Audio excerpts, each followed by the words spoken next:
we are going to discuss one of the most important compliance relief schemes introduced by MCA, the Companies Compliance Facilitation Scheme 2026. Companies Compliance Facilitation Scheme 2026 called CCFS 2026.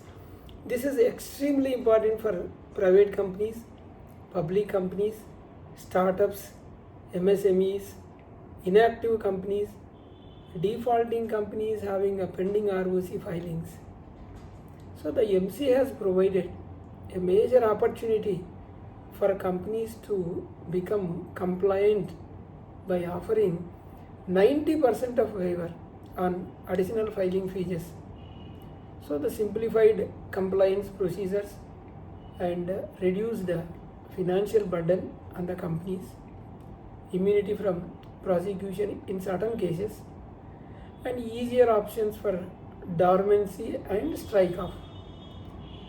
So we will discuss what is CCFS 2026, why MCA introduced this scheme, and what is the applicability of the scheme, what are the important dates, starting days and closing date of the scheme, what are the benefits available under this scheme, and what are the forms covered, dormant company option, and the strike off benefits, immunity provisions, and companies not eligible for this scheme, and practical impact on the companies, and what are the important precautions and compliance strategy.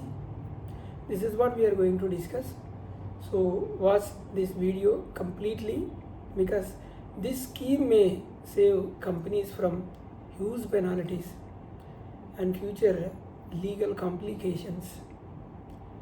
If you see the background of the scheme, over the last few years, many companies across India have failed to file annual returns, financial statements, and other ROC forms within prescribed timelines. So there are several reasons for this. Maybe financial difficulties, maybe lack of professional guidance, dormant operations, maybe internal disputes among directors, compliance negligence, or startup failures, or operational shutdown after incorporation. So under Companies Act 2013, delay in filing ROC forms attracts substantial additional fee and penalties. In many cases, the penalty amount becomes much higher than the company's actual business activity. So as a result, the companies stop filing completely, small companies. So directors become disqualified and the corporate records remain non-compliant. So to address these issues and encourage voluntary compliance, Ministry of Corporate Affairs introduced the Companies Compliance Facilitation Scheme 2026. So this scheme reflects a facilitative and business-friendly approach instead of purely penal approach by MCA. If you see the validity period of CCFS 2026, the scheme is available for a limited period. The opening date is 15 April 2026, so already started. Scheme closing date 15th July 2026. So this means companies have only a 90-day window to regularize pending filings. Should not wait till the last moment, because portal congestions or technical filing issues may come. Sometimes DSC expiry, we have to see directors KYC problems or audit delays. So these may create practical difficulties. So therefore, companies should immediately begin reviewing these pending compliances. What are the main objectives of this CCFS scheme?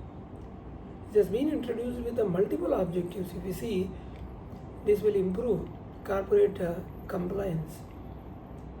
MCA wants companies to update pending ROC records and maintain accurate information on the MCA portal. and reduce financial burden. See, heavy additional filing fees discourages companies from becoming compliant. Though the scheme MCA substantially reduces the filing costs. And another objective is promote ease of doing business. The government encouraging businesses to facing or to voluntarily opportunity for voluntarily regularize defaults instead of facing litigation and prosecution. And another objective is to clean and updated MCA registry.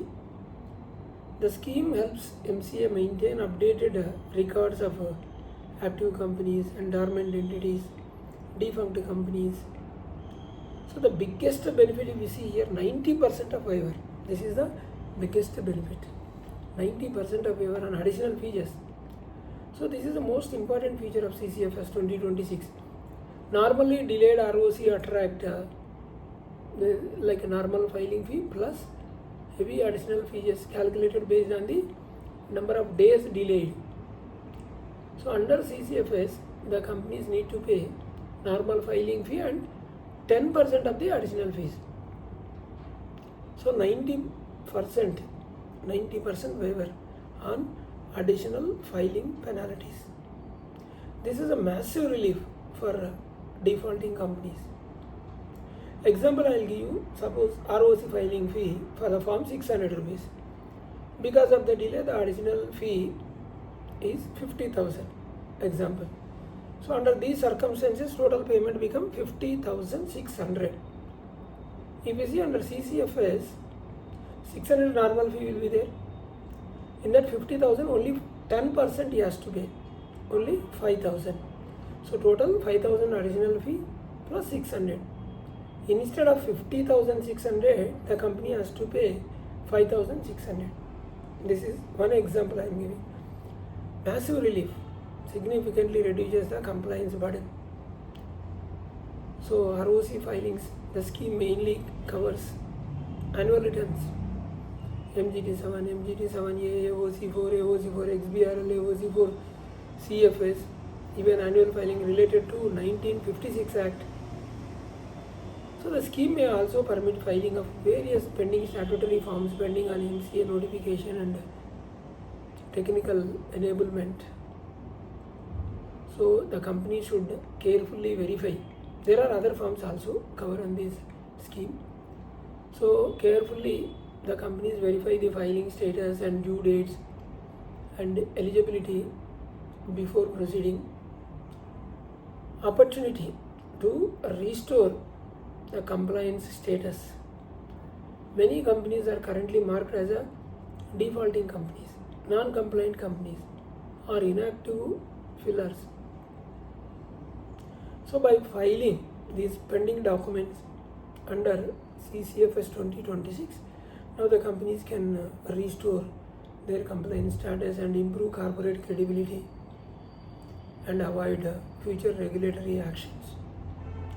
So this becomes especially important for companies seeking bank loans, investments, government tenders, or strategic partnerships.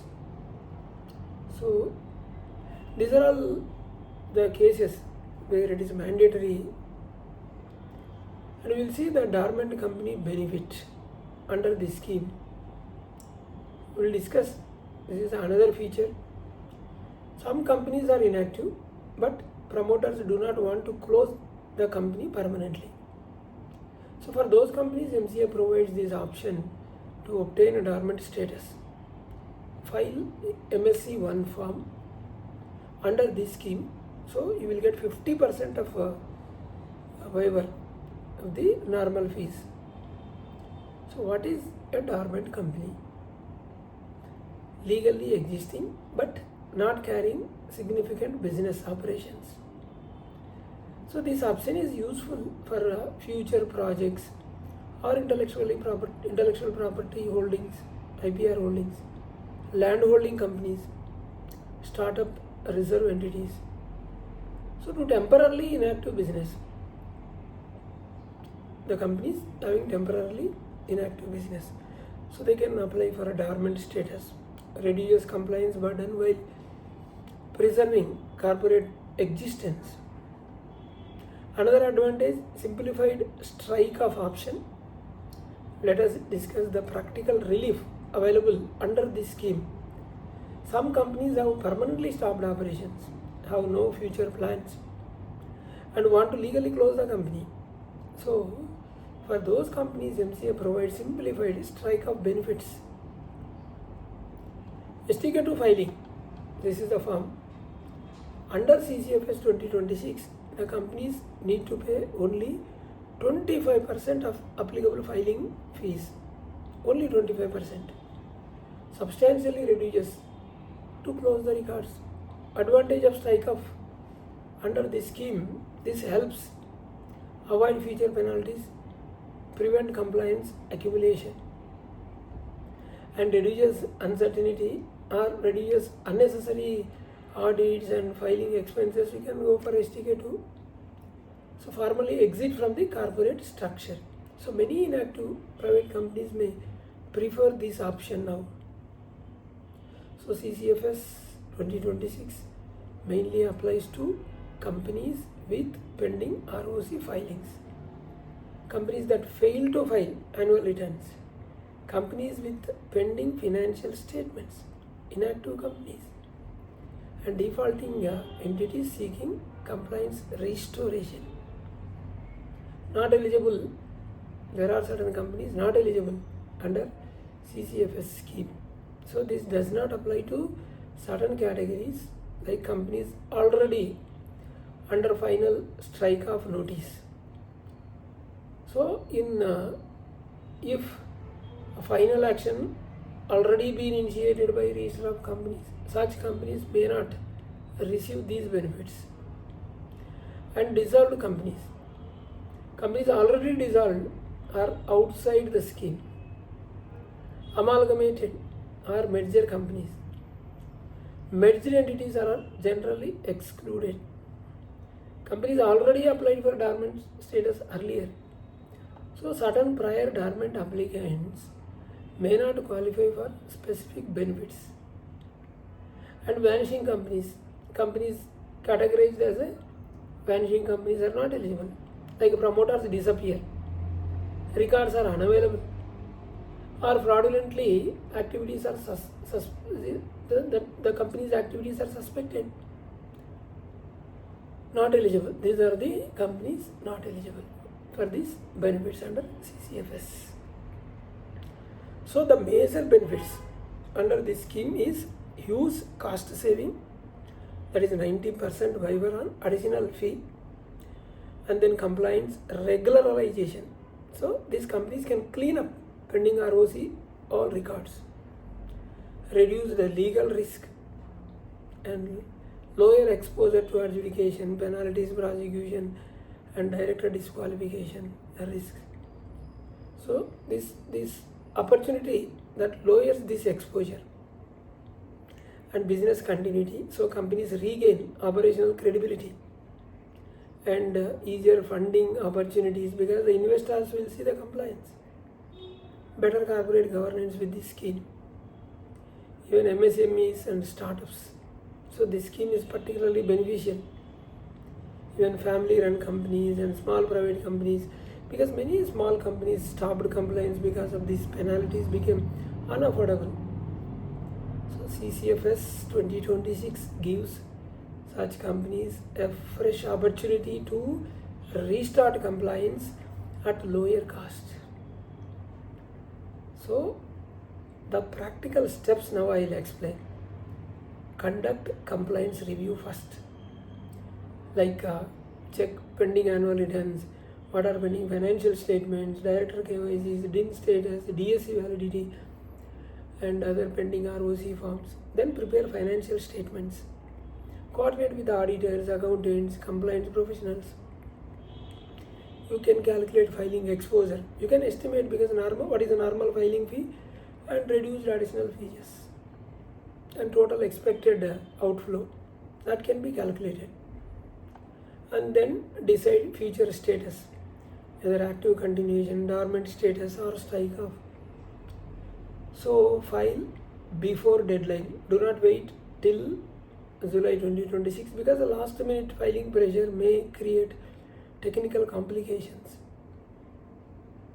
So, although the scheme provides a relief, companies must ensure filings are accurate, records are genuine, board approvals are proper, create proper documentation perfectly, and financial statements are correctly prepared.